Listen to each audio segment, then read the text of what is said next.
Well, also, guys, if you remember, we've been on a series called The Value-Based Team Member. We've talked about some of the most important ways that each and every one of us can really make an impact in not only this business, but in their family and also in their professional career. And part of why we're investing with you guys and giving you these resources and these tools is because we want to empower you to really thrive. We don't just want you to exist. We don't want status quo. We want you to grow, develop, and constantly keep looking for ways that you can improve. And that's our goal. So today we begin part 4 of the series, and we're going to focus on something that I believe is really critical. And I'm going to share some of the input that I have from studies that I've had and some things that actually have even led me to this very series that I believe are a part of this particular topic that we're going to talk about today. So without further ado, let's get started. So the very first piece that I really want to bring up is this is 4 of 8. And if you really want to be the individual that brings value to the table, it is really critical that you look to become an expert in a role or a task. Not just somebody who works here that understands their job or understands their role, but literally seek to be an expert in a role or task. And in a minute, I'm going to share with you the 3 reasons why I believe it's important, but I want to just let this sink in. I think every one of you have actually gone to either a work environment, or you've been to a seminar, or you've been to some type of place where you're in a circle of people. And very clearly, you distinguish the difference between somebody who is attending and somebody who is an expert in that field. Would you guys agree? Mm-hmm. And if you notice, when that person is speaking or that person is in the room, it changes the atmosphere in the room. In fact, people have respect for this particular expert in the room. And we should all, instead of being all inspired by somebody like that, we should be inspired to become one ourselves of whatever our task or our role is.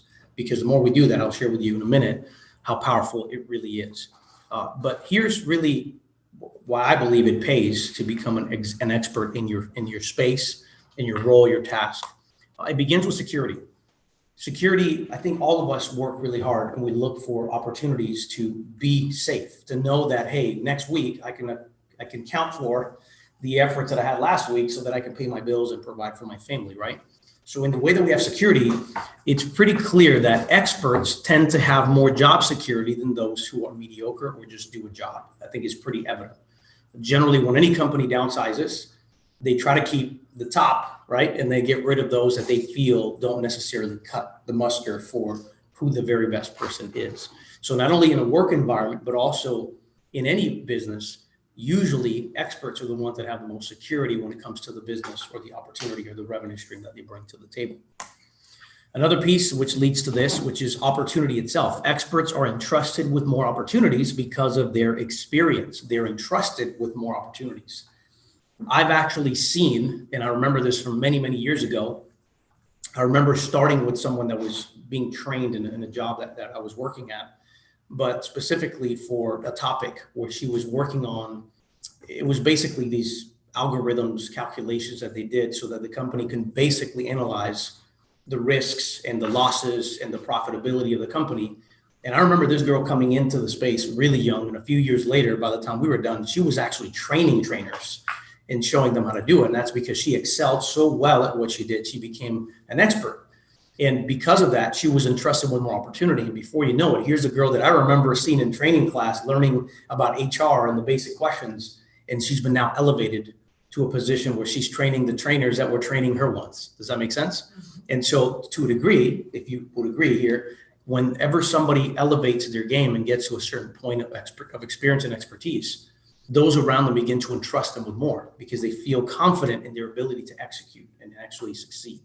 And that comes from generating the expert level, is what I call. And then lastly, of course, influence. As we talked about earlier, experts have always had more influence in their industry, thus making them provide a higher impact. And what I mean by that is, think about in our industry, anyone who is dominating an industry or seen as an expert doesn't just make an impact in their work environment, they make an impact in their industry in general. And that's one of the things that we try to do. And in fact, part of why we share our content and our education with other organizations is because ultimately we become an authority figure. We become an expert in the field. So, right, what happens when then people want to know what's going on in the market? they're reaching out to us, asking us for input. So now we're no longer just influencing our staff, we're influencing other organizations that are influencing our industry. And there is a level of expertise that could really create more opportunities for everybody, but it starts with the influence that you create. And so again, why it pays to be an expert is, again, security, opportunity, and influence. And all those components feed each other is really what it comes down to. So today, let's begin. So how do we become an expert, right? What does it really take to become an expert? The very first thing that I want to bring here is, and this is not easy to say because everybody wants there to be a simple recipe for becoming the best, right? And the reality is there's no substitute for time in practice, which is what makes an expert. Time in practice makes an expert. And I will tell you, I have that quote on my computer, and a lot of people talk about that. Talent is good. Talent, if you're really good at something, you can excel quicker, you can be more proficient, but talent can only take you so far. Investing the time and the practice is what ultimately makes you an expert, and there's no way around it. In fact, there's a quote, and this is a summarized version of it, from Malcolm Gladwell, who basically says that it literally takes over 10,000 hours of practice to become an expert in any one task. That's a very long time. In fact, if you do the math and you said, hey, if I worked for 40 hours a week and I worked every single day at perfecting my craft and practicing the specific role and the tasks that I have, it can take up to 5 years for somebody to finally reach a level where they're so proficient at what they do because of the amount of time they've invested in the craft. Now, there's ways that you can kind of bypass it, but the reality is you still need to invest time in practicing over and over and over again, because where everything is forged, it isn't just in all the successes, it's in the failures, it's in the mistakes that you now have to correct, it's in the tweaks. It's not necessarily in, oh, I did this and I got this result every single time. Whether you're in sales and you sell this one client, it's easy, but what happens on the next one when you completely screw the deal up? Well, that's in that practice round where you start learning, man, I should have done this better. I could have done this better. I could have set the right expectations. I found solutions that I didn't even know I had, right? That's where you start developing the experience, where you get to the point where you understand that subject literally with your eyes closed. You understand what to do because of how many times you've failed over time and you've grown and gotten better. So the reality is, if you want to become an expert, you have to really get to the place where you actually put the time and practice in order to get to that level. So that begins with something that I say, which I think is critical. You will never put time and effort unless if you have a sincere passion to succeed at what you're doing. That I believe that's a requirement. And the reason why I say that is because some of our roles and our tasks can get mundane. And over time, especially time that goes by, you start going, man, this is getting boring. Man, I'm tired of this. So if you're not passionate about going to that next level, becoming a success at what you're doing, then ultimately when the waves come and the storms come and sometimes the deserts, the valleys of where it feels like nothing is changing, you will not stick to it long enough to become an expert at what you do. That's just the way it is. And so if you really want to be successful, you need to find that passion about being able to be successful at what you're doing. You need to find a way that you do it that maybe makes you different while you're still following process and protocol. Your angle of doing it might be a little different, which is what ignites your passion. And so you have to be passionate about it in order to be successful.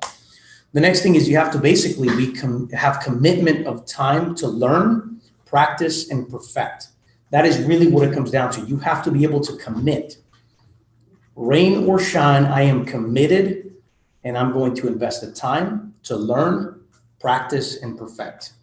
I mean, I think some of us have actually heard the stories of Michael Jordan, of how many hundreds of thousands of shots he lost and missed, how many games he lost, right? It's not all in the luxury moment where you throw the shot in the last second and you score.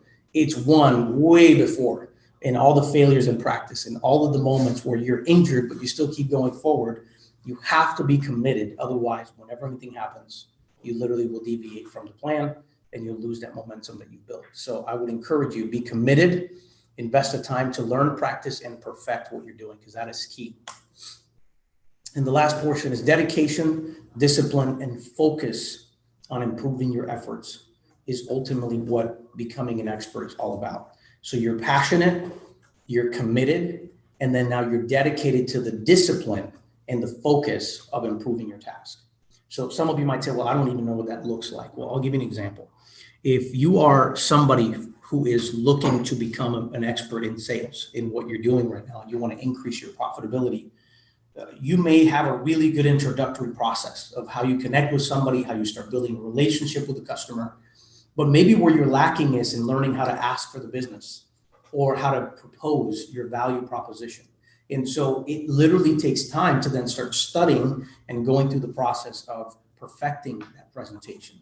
And you might realize in that process of perfecting the presentation that that pitch only works for somebody who's a bottom line kind of person. But when you talk to an analytical person, the whole game changes completely because they want more details, they want more facts. They don't care about your bottom line. And so guess what? Then in that journey, you have to be disciplined to learn, how do I deal with somebody who's more analytical, right? And then once you have that down and you're like, man, so now I'm closing all the bottom line guys, I'm closing all the people that are all very detail oriented, but then the relational person you completely miss because they don't care about facts and they don't care about the bottom line. They care about the relationship that you have to build that trust and establish it. You guys follow how just one simple task of selling all of a sudden gets very detailed. And it's important. And if you're dedicated to the discipline and you're focused, that is what I'm talking about. Some salespeople just go in and just start trying to sell, but they don't realize that there is a science to sales. There is a component in relationships to sales. There is a part of follow-up in the sales process that if you don't have, it doesn't matter how good of a pitch man you are, if you don't follow up, you'll never get the business. And so the whole idea behind what I'm saying is in any role in our company, in any department that you're in, you can develop and become an expert at what you do by sincerely being passionate about it, showing your commitment, right, and practicing, and ultimately having the discipline, the dedication, and the focus to improve that effort every single time. So not necessarily that I did it, it's, hey, how could I do it better? Is there an area that I can improve on? Is my follow-up the area that I'm weakest in? Let me develop that area. Let me automate the process there so that I can continue to improve so my accuracy goes up over time. Does that make sense? Another aspect, and just because I'm talking about sales mind as well, that I would say is you might get really good at connecting with people. You can talk to any person, the fun personality, the bottom line personality, the detailed personality, the relationship personality. You even start getting down the process of your follow-up. But if you don't execute on the knowledge of the product, you lose all of that business because then the customer loses your confidence in your ability to even make a decision because you're not even quoting them right. You're not even setting the right expectations on timeline. You see how it doesn't matter how much we talk about something, you can always perfect it. You can always get better. So it all comes down to becoming an expert, having that drive to always improve and asking yourself, honestly, sincerely, what parts of my craft am I weakest in? And am I committed and dedicated enough to actually start working on developing and strengthening those areas so that I can become an expert in my space? Because trust me when I say it is worth the process of becoming an expert once you achieve that goal, because then people are giving you their business. You're not searching for that. They're asking you to transact because they see you as an authority figure. They trust what you say.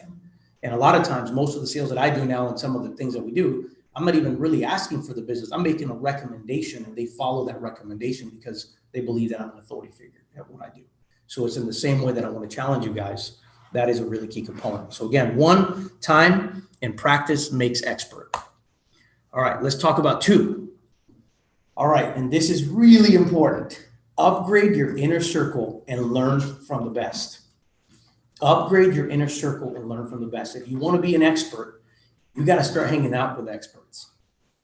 And in a minute, I'll give you some more nuggets of what I think that represents. But I can tell you that several years ago, I infected my inner circle by allowing people to be around me that technically were not at that level.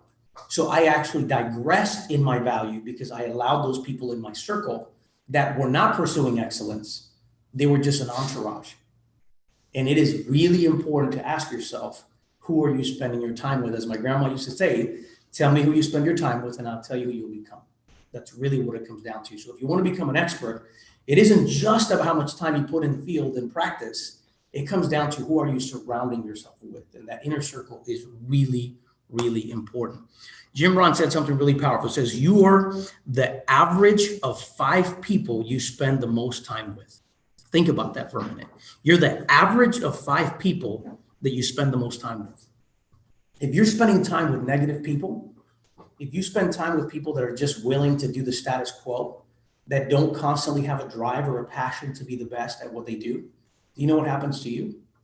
By default, you start getting lazier. You don't really care about certain things anymore. You guys follow what I'm saying? That's one of the things that really makes an impact in all of our lives. And we'd be kidding ourselves if we said, no, I'm the exception to that rule. Everyone around me gets better because I'm here, right? No, we have to always be around people that want to be better. And if you want to become an expert at something, what an amazing thing to work with somebody or spend time with somebody who actually excels in that field so that you can improve your game and improve your strategy. So now let's go into this. So here's a simple 3 ways that you can actually start upgrading your inner circle. First one is up your game by who you spend your time with. This is pretty straightforward. I would encourage you to literally write down on a piece of paper who the people that you spend time with are and start rating them, because you'll be amazed how many times we just hang out with people just to hang out. But you actually intentionally say, so here's the person I spend a lot of time with. Is this person somebody that is literally pursuing excellence or not? Rate them 1 to 10 and ask yourself if you're hanging out with 10s, because if you are, then I can assure you your game is going to go up. But if they're a bunch of 3s, how could you expect to grow into a 6 or 7 if who you're around already put a lid over your life? Does that make sense? So I encourage you to do that. Now, if you're saying, well, Rick, I don't really know people in our industry that are excelling at this, I'll give you a perfect example. Toshi has been tasked with some duties and responsibilities that, quite frankly, not all of us know. It's a real technical industry. It's very difficult to get in those spaces, a lot more so than somebody that wants to become a good salesperson or somebody that wants to be good at administrative work. What I admire about what Toshi's done is he realized that. So what did he do? He started investing his money and going to these types of conferences to hang out with these people that are working at that elite level. And so what does that do for Toshi? It gives him references. It gives him information. He gets a circle of people now that are actually in the space, and he's being influenced by those individuals. So therefore, the quality of his workmanship when it comes to that improves, because now he's surrounding himself intentionally by people that normally you can't hang out with, because that's not something that's a common thing. So again, sometimes it requires even investing in yourself and making sure that you're spending time with people that are going to be more successful. So I encourage you, don't just allow mediocre pieces or excuses to hold you back from really pushing forward to that next level. Because trust me, it pays off. Another perfect example of this, of putting yourself and surrounding yourself with people. In fact, we're probably in the next 12 months going to be joining another network, mastermind group. But to give you perspective, and this is not to like belittle anyone here, this is to challenge you. I was talking to a buddy of mine who's going to become an operator for us. And he was sharing with me this new mastermind group, this circle of people that they're surrounding themselves. And I said, wow, that's pretty awesome. I'm like, so tell me about this group that you're so excited about. That just, you guys, you're going to go to Dallas next month and you continuously do this. Like, tell me why. And he's like, well, these are all these people that are in different parts of our industry, but they're all driven. They're all really aggressive about their goals. They're very, what he says, the number one trait is they're very giving to one another, meaning they try to help each other. If you have an issue, they just sit there and talk about how to help you resolve it. They do research, they give recommendations, they give you examples of what they're doing in their business. I'm like, wow, that's really cool. Like, here's a circle of people. And he's like, yes, but here's the other reason why I like this group. It costs $1,000 a month just to be a member. And I'm like, dang, good for you. And I'm like, now tell me, why does that matter so much? And he goes, because it eliminates all the other people that aren't willing to invest in their future. This gives me a quality group of people that I know are willing to invest $1,000 a month to only surround themselves with people of quality. Now think about that perspective for just a minute. Here's your challenge. Now, am I saying everybody, stop what you're doing? Go pay $1,000. I mean, if you are, I'll make my own network for you. No, I'm just kidding. But what is the point that I'm saying? Think about the mindset between most people. They go to a networking event, $25. Are you kidding me? And here's other groups of people that are saying, no, I want an exclusive group that are pursuing to be at the top. I'm willing to pay $1,000 a month to surround myself around people that are top producers, that are giving, that are willing to help me grow. So just think about that for a minute and let it sink in. That is somebody who's committed to becoming an expert and who's committed to growing to the next level. And at some point, if you don't have the resources right now, then I challenge you, start getting to the point where you start surrounding yourself with the people till you max your network out. Then guess what? Then you'll say, how do I invest in growing my network? Does that make sense? Now I asked him, has he had any, aside from encouragement and everything else, has he found anything that pays for this particular investment that he's doing every single month? And he said, oh yeah, I've already more than achieved this is paying for itself. And I was curious, how do you quantify a network? How do you quantify? And he says, well, before I was spending only $3,000 a month in marketing. With these guys, when I started sitting down and listening to their marketing strategy, I built my confidence in my sourcing abilities and using some of the same tactics they're doing. So now I'm spending $10,000 a month in marketing, but my results are 10 times the amount of what I was making before. So had I not been there, I would have still been stuck down here, but now I've learned how to source, how to connect, and how to bring more business to myself. And now we're making more money. So just think about that. It's already paying for itself. He just had to have the confidence in himself.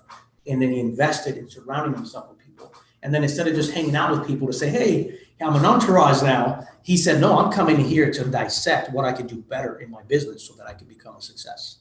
It's in the same way with you. If you want to be a successful salesperson, if you want to be amazing at analysis and things of that nature so that you can improve and become an asset, you can always do that. Another component is up your game by reading and watching videos from top professionals. So some of you, again, might say, well, Rick, I'll work on my network. And maybe in the future, I'll make enough money to invest in my own circle where people can actually be qualified and I can grow. But it still doesn't give you a reason to not improve yourself if you can't afford it.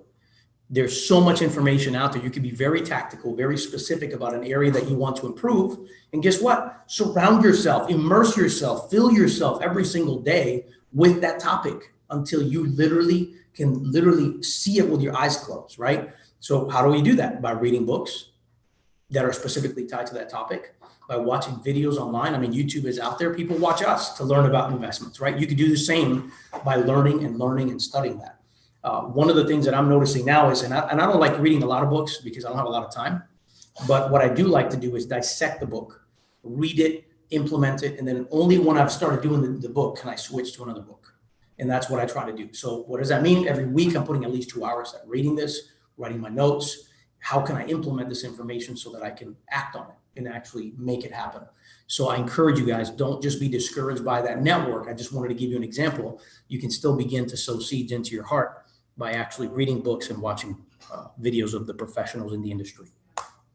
And then lastly, you up your game by committing to an accountability partner. You guys have heard me say this time and time again, so I'm not going to beat this dead horse, but I have seen personally in my life, and I have seen in the lives of people like the guys that I'm referring to right now, that those who literally submit under and commit to work with an accountability partner are the ones who excel long-term. Those are the ones who improve because ultimately they have somebody on a weekly or bi-weekly basis forcing them basically to stop what they're doing, to reflect on what they've accomplished and find areas to improve and encourage the areas that have been successful. Most people don't do that, and therefore they don't grow. They keep repeating the same mistake over and over and over again. So accountability partners really help you to improve, and they really hold you accountable until you achieve those goals. And I think that's so important. All right, next, mentor someone else. If you really want to become an expert, yes, you got to put the time and the effort. Yes, you have to improve your inner circle, but there's another component to this, which is sowing a seed to reap a harvest. And if you implement it also in your circle, what you do, it will impact your life. And I really believe that you can be around the best people in the world, but if you're not duplicating yourself, if you're not investing in someone else, it's not reciprocal. And you're not going to receive the same blessing, the same favor that you're going to get. So here's a way to do that. So fulfillment and influence are byproducts of investing in someone else. And I really am a firm believer in that statement. All right. So nothing ingrains knowledge that you're studying more than actually sharing it. And I am an example of that. The more I study and the more I share with you, the more I improve, which is interesting. The more I remember and recall what I've been studying. So I want to challenge you to do that. Ask yourself, who can I invest in? And in a minute, I'll talk about for those that don't necessarily have staff members that you can invest in. But it's really, really imperative that you start considering, not only am I spending the time to learn my craft, not only am I around people that are professionals, but now I'm going to invest in growing and developing someone else. Your ability to duplicate yourself exponentially increases your value. That's something that is so important because the more that you invest in that other person, the more you make that person kind of a duplicative view, what do you think happens to the organization? The organization isn't going to say, well, you're fired. Thanks for hiring this new person and training them. Goodbye. No, what they say is, wow, I can trust this person and I don't have to babysit. What a relief. Guess what? I'm going to pay you more because it's cheaper for me to pay you more and have you run this team than it is for me to run the team. Do you guys see the difference? And so that's one of the components, one of the benefits, and one of the opportunities. And that's what you should be aiming towards. So you know you're mentoring someone when you know your intent is to duplicate yourself in them, because ultimately when you do that, it will level you up to the next level. And then lastly, keep your eye, ears, and mind open, and both will grow and develop. And what I mean by that is this: in most cases that I have experienced where I'm mentoring somebody, where I'm investing in somebody else, Rick hasn't all figured out everything. But sometimes they'll bring a situation to the table that I've never thought about or seen from that perspective. And by the time it's all said and done, not only did we tackle the issue, but I learned something new. And so did the student. Does that make sense? And so I really believe that in our lives, we really have to consider how are we developing others and stay open-minded. Trust me when I say it doesn't matter how good you are at something, somebody's always better. And it's a humbling thing to remember that. It doesn't matter how good I am, somebody could do it 10 times better than I can. So therefore stay humble, keep trying, keep growing, keep getting better. That's the best way to do it. Now, this is, I believe, a biblical principle that ties everything I just talked about. In life, I believe there's 3 types of people that you need in your life. And I actually wrote about that in the book, Investing with a Purpose. You need a Barnabas, which is your encourager / accountability partner, somebody that's going to keep pushing you forward, encouraging you no matter how bad things get until you get the breakthrough. The next person you need is a Paul. Paul is a mentor, somebody who's actually just completely on fire for what he does and being an example to everyone around him, somebody that brings you up. And lastly, you need a Timothy, which is a student, somebody that you're investing in. If you have those 3 types of relationships in your life, you will thrive. And what I have found over the years in my experience is when I have those 3 types of people on a regular basis in my circle, I grow, I become more productive, I become more successful. But it's in the seasons that I don't, that balance is broken, and for whatever reason, I feel like I'm treading water. And so again, I want to challenge you, if you want to level up and become an expert, invest the time, upgrade your circle, mentor someone else, and lastly, stay up to date on the trends. Stay up to date, because just because you think you figured it out does not mean that there is not a more efficient and more successful way to do things. A lot of people end up getting proud when they figure out, oh, I know what I'm doing. But what they don't realize is that over time, if some new technology comes in that changes the game and you're not aware of it, you become obsolete. You can be replaced by a computer. Think about all the people that used to do a certain role, a certain task with excellence before technology entered their space. And had they had the foresight to know that this was going to be an issue, they were the expert. Had they actually adapted and learned, they would have been the authority figure or training on the new technology. They would have created a new job opportunity for themselves. Instead, they're unemployed. Same thing with, everybody talks about the auto industry, right? The manufacturing plants and how most of that now is done by computers. Imagine a factory worker who was probably the best at putting a car together. Had they had the foresight and said, wait a minute, this is where it's going. Let me learn how to deal with mechanical engineering and how to fix those parts that fix the cars at scale. You guys see the difference? So, but instead he's like, no machine can do a better job than me. Were they wrong? You guys follow what I'm saying? So it is important to always stay up to date on the trends. Pride says, I have nothing more to learn. Don't fall into that trap, because we can always get better. We can always improve. And if something else is changing the game, we need to be willing to adapt to what is shifting in order to make it a more effective process. Experts have the foresight to study new solutions to their craft.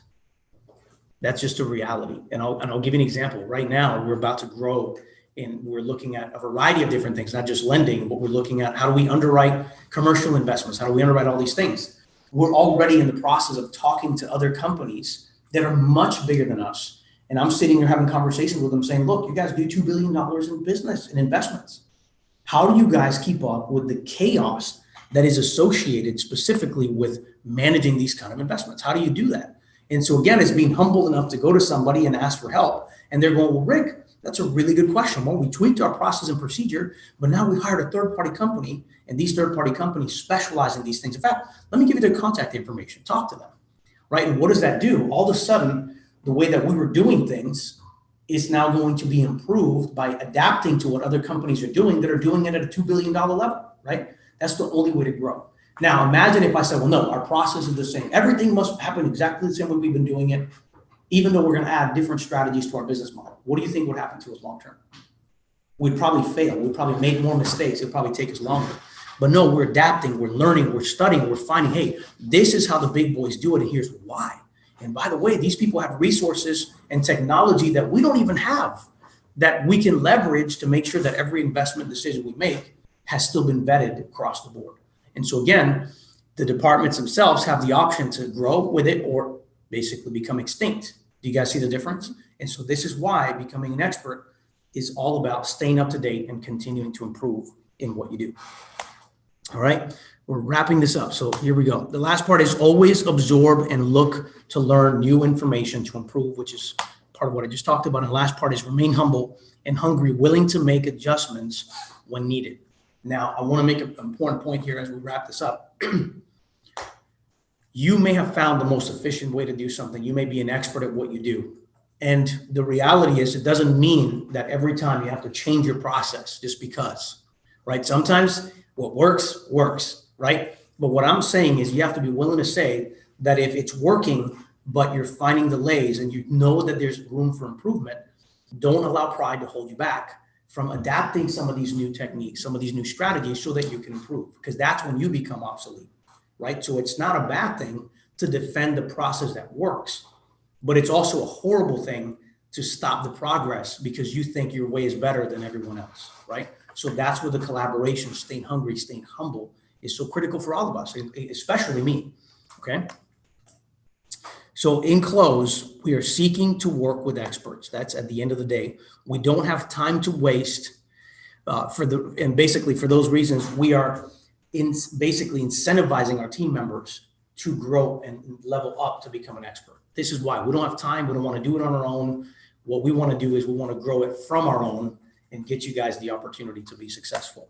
Many organizations want you to be ignorant so that they can restrain you, meaning they feel that they've broken down their businesses in such small, tiny segments that they want to keep you dumb, ignorant to that process so that you won't improve. I think the difference in what you'll see here, especially now with our third fund, is that we want to empower and unleash you to dominate our investment industry. So look at it from that perspective. We want you to be the expert because when you do, you only take us further. And that's really our whole objective. And that's why we want to connect you even with shares in the fund so that you own the company. Why? Because I know that if you own the company, you'll remain loyal, you'll protect it, and you will aim to be an expert in that fund. And that's really our main goal. And we'll wrap it with this quote. The expert at anything was once a beginner. So just remember that it doesn't matter how far you've been, where you are, at the end of the day, we all started somewhere. We all start as a novice person.